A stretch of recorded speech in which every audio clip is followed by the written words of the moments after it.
Hi guys, listen, I wanted to create a video to show you what happens inside your body in relationship to insulin, fat burning, the effects that it can create, and give you a real inside demonstration of what it looks like. So we're going to do some animation through here, okay?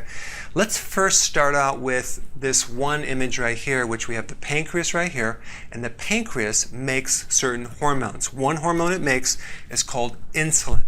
And the location of the pancreas is underneath the left rib cage, but extends over to the right a little bit. And it's triggered by sugar. Okay, so when you eat a carbohydrate-rich meal, and the faster that it turns into sugar, like certain things will turn into sugar fast, other things are slow. That's called like a glycemic index.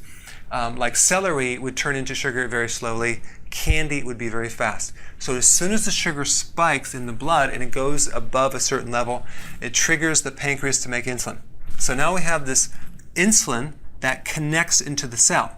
So insulin actually will remove the sugar out of the blood to bring the sugar down, okay? And what it does is it feeds the cell. One of the functions is it feeds the cell. So it's kind of like a little chef that it feeds the cell its food, okay? It's fuel. So you can look at insulin also as a key that opens a door, allowing the cell to absorb glucose, okay? So as glucose goes inside the cell, now we have a situation where the cell is filled with glucose and it's being fed. Now there's a signal that then will go from the cell back up to the pancreas and tell the pancreas to turn off because it's been fed. So we have this on-off mechanism. It's called a feedback loop. And all the hormones have this feedback loop where the hormone is sent across a distance, it does its function, and then once it's done, it sends a signal back letting the gland know it did its job as an acknowledgement, so then it can turn off. If this signal is off in any way, then the pancreas will continue to communicate and send more hormone when you really might not need it. Okay, so we know number one, insulin feeds the cell fuel, okay? Then it helps you store sugar. So here's insulin, it comes in here, takes the sugar out, feeds the cell. Number two, it actually stores sugar mainly in the liver, but some in the muscle as well, and some in the kidney, some in the brain, and some in the white blood cell, but mainly the liver and kidney. That's where the storage happens. And the body stores sugar as something called glycogen. That's the name of it. Glycogen is a series of glucose molecules strung together in a chain. So there's two main types of fuel storage in the body. We have the glycogen reserve, and then we have the fat reserve, okay? The glycogen reserve, which is the sugar reserve, is roughly only 1,700 calories. It's very, very tiny, versus 70,000 calories on a non-obese average person. So we have 70,000 calories for fat versus only 1,700, that's 1,700 for sugar reserves. Okay, so insulin helps in the absorption of fuel in the cell. It helps in the sugar storage, which is called glycogen reserve. And number three, it converts excess sugar and carbohydrates into fat. Okay, so fat comes from the excess carbohydrates.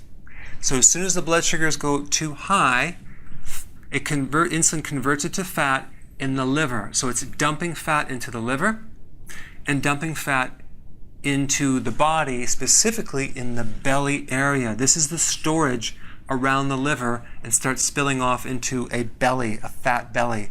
That's where it's coming from. So in this section, I'm going to talk about what is excess sugar in the blood. Normal blood sugar is between 80 and 100, okay, milliliters per deciliter. This basically means you have 1 teaspoon of sugar per all of your blood. On an average person, it's roughly 1 1/3 gallons of blood. That's normal. An average American consumes 31 teaspoons of sugar. So you can imagine how much sugar that is in your body. Your insulin needs to deal with it, so it has to get this toxic sugar out, protect the cells, and dump it into the reserve, which is your belly. So it's converting the excess sugar to belly fat, and that's how it works. Okay, so the next thing that happens when you have too much sugar over a long period of time and too much sustained insulin we develop something called insulin resistance, where the receptor that's supposed to receive insulin becomes blocked, okay? Now what happens is now the glucose, the sugar, can't get into the cell because the key is not working to allow the cell to be fed the fuel that it needs, okay? So because there's no signals inside the cell that the glucose is getting in there, there's no feedback loop to the pancreas to turn it off. So we have an incomplete communication. It's like someone's talking so much but no one's listening. So we have the situation where no off switch, the body compensates to drive more insulin to try to connect with this little key, to try to drive the key in there. So a person with insulin resistance has 5 to 7 times more insulin than a normal person. This is pre-diabetes, okay? So what happens is all this excess insulin goes throughout the body, but it's not becoming effective. In other words, it's not bringing the sugars down.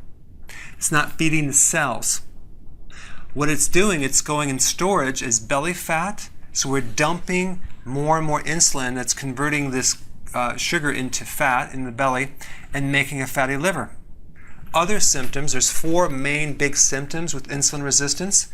Your fatigue, especially after you eat, like eat lunch, you want to take a nap. Number 2, you have cravings for sugar and carbohydrates. Number 3, you have excessive urination at night because wherever the excess insulin is going, fluid is following it. So you're actually, sometimes you have glucose coming through the urine, you're going to be peeing more. And also you're going to have a lot of brain fog, memory issues, you'll have inflammation. There's a whole list of symptoms that you can have. So there's several other purposes of insulin that go beyond just glucose going in the cell. Number 1, protein goes in the cell with the help of insulin. Without insulin, you can't absorb protein, amino acids in the cell. That's why diabetics have loss of muscle, collagen, muscle weakness. They can't build muscle. They have joint issues, disc issues, a lot of protein issues. And potassium, the major mineral or electrolyte, which is potassium, will not go in the cell as well, thereby having fatigue, high sodium, that's going to get high pulse rate, high blood pressure, arrhythmias, heart arrhythmias, skip heartbeat, palpitations, edema, swelling in your feet, poor sleep because potassium helps relax your body, muscle cramps, constipation, gout, kidney stones. Okay, so insulin is needed for other things as well.